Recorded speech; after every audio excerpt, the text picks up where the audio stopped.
Yes. First Deputy Speaker, National Assembly. Yes, you can come this way.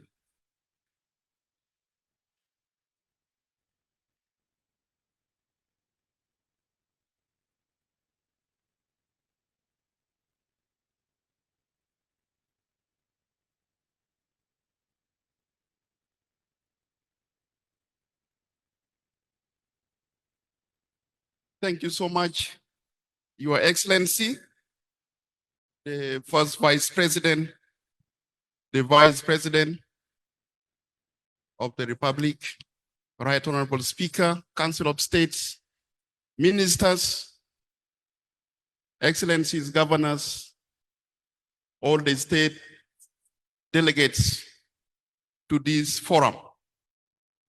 I would like to applaud the discussion, especially the presentation that came from the governors. I'm going to make my contribution or my input from the background of my institution, the National Assembly. Our role, as you know, are basically three: to represent the citizen of the Republic of South Sudan, to enact laws that supports government functions and actions, and to oversee the executive. These are our functions at the national level. And on this note, Your Excellencies, the government at the state levels, just like at the national level, having three pillars, the government at the state levels, we expect them also to function with the three pillars: the executive, the assembly, which is the legislature at that level, and the judicial. From the presentation, I've noticed we seem to have incomplete structures in most of the states. The overarching pillar of government appears to be the executive, where the governor is the head. Of course, we have the speakers of the assemblies, but their functions or the function of that institution has not featured vividly in the presentation. There is a general admission that the judiciary is almost non-existent at the state, exemplified by the lack of judges as featured in the presentation very clearly. That means the arm of government, which is the judiciary, at the state level is dysfunctional. We could be using traditional mechanisms to resolve conflict or adjudicate on matters. As we know, traditional authorities, they are preoccupied to the use of customary laws. What about criminal laws? Who implements them? For instance, crimes committed by individuals. You have also made in your presentations that your cells, your detention centers are full. The judges are not there to try them. Others have murdered, they have been stolen, and so on, or raped, and so on. So this is a very serious gap and loopholes from the presentation that I've seen. I would like to speak about the lack of salaries. Every year, Your Excellencies, we pass the national budget with all the chapters.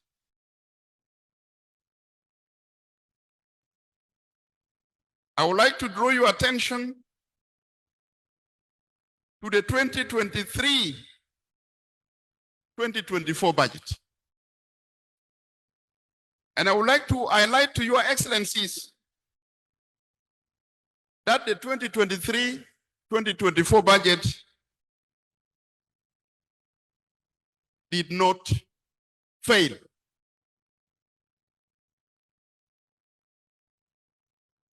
You will be surprised why I'm saying so. From the data we have and the data presented to us by the Ministry of Finance and by the relevant institutions, including the National Revenue Authority, including the Ministry of Petroleum, charged with the production of petroleum resources, accruing petroleum revenue, and the National Revenue Authority charged with the collections of non-oil revenue. These institutions, according to the budget 2023-2024, they did their best. The budget which was passed, which was 1.7 trillion SSP, realized an outturn of 2.1 trillion. This is the fact of the data that was presented to us in the National Assembly, presented to us in the quarterly reports. Now the question that comes, where is salary? If there was an outturn of 2.1 trillion. If I go to break down what accrued from the oil revenue, it was projected that from the oil revenue in that year, we shall receive 1.5 trillion. But the outturn became 1.8 trillion. That means there was a surplus of over 358 billion. The non-oil revenue, the projection which was 245 billion, the outturn was 238 billion, meaning the collection did not achieve its target. From 245, which was projected, we realized 238 billion. This was the performance of the revenue, how it was collected under the oil revenue and the non-oil revenue. We were also informed in the budget that actually some of the states overspent their budget. I'm happy that the Minister of Finance may join us tomorrow. You will ask and inquire for clarification. What we were informed in the budget was that we had at least 21 government ministries and institutions overspending beyond their approved budget of 2023-2024. And the Ministry of Finance was on top of the culprits. The Ministry of Finance overspent its budget by 3,860%. That was the overexpenditure in the Ministry of Finance. And at least 7 states and 3 administrative areas, we only have 3 of them, 3 administrative areas and 7 states overspend beyond their approved budget.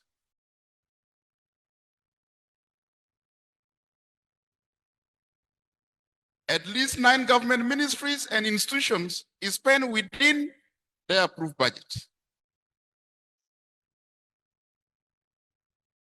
At least 34 government ministries and institutions were deprived of resources, thus underspend their budget. At least 3 states spend within their approved budget. This is the data that you need to know, which was presented to the National Assembly, actually to the National Legislature during the budget discussion. Now, if there was an outturn in the 2023-2024 budget to the tune of 2.1 trillion, where is the salary? The answer we found was that the overexpenditures by some ministries and government institutions is to blame. What was due for salaries went in the over-expenditures. And the Ministry of Finance is on top of that.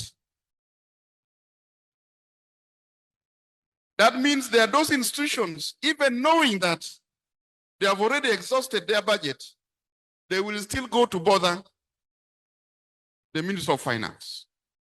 Either they go there directly or they go there by other routes. Lobbies, bluffs, threats. You know that ministry, the ministers, as you know also, they don't take long. And also to some extent, from what is being talked about, the ministers cannot take long. And they also say it is not the president who removes them. It is not the president who removes them. It is us. Those who remove these ministers, they are among us. The president he has only signatures. But those who are behind the removal of these ministers, the ministers of finance, are actually among the politicians, among the government, ministers also. There are men in uniform and so on. They influence these people to be removed, especially if they want to stick, probably to budget discipline. They are not given any chance to do so. They are victims, actually. I want to speak on their behalf to that effect. So, how do we tackle this? The answers are all with us. I've now spilled the problem. Let us not blame the budget, no money, and there is money. Because in the last year budget, there was money and there was an outer. Now we have passed another budget with ambitious programs and plans that it will also succeed. But should it fail, it would fail because of what I'm talking about. So, Your Excellencies, I'm happy that this forum sits on our population. Our population are with you. Those who come to Juba, they are politicians, businessmen, and so on. But the real population of South Sudan, they're in the countryside. And you are the one who sits on them. So your recommendation must help us, even within your parties. This thing, Yajama, Aljan Mabaruf, Zol. All of us can be hungry or can be satisfied. If we want solution, within your party, you speak. Within SOA, you speak. Within which party, SPLM, you speak. So that we can fix the problem once and for all.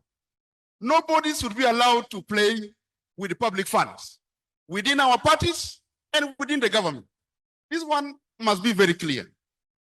Anybody playing with the public funds must be held accountable, because I'm sure none of our manifestos have prescribed that you shall be corrupt.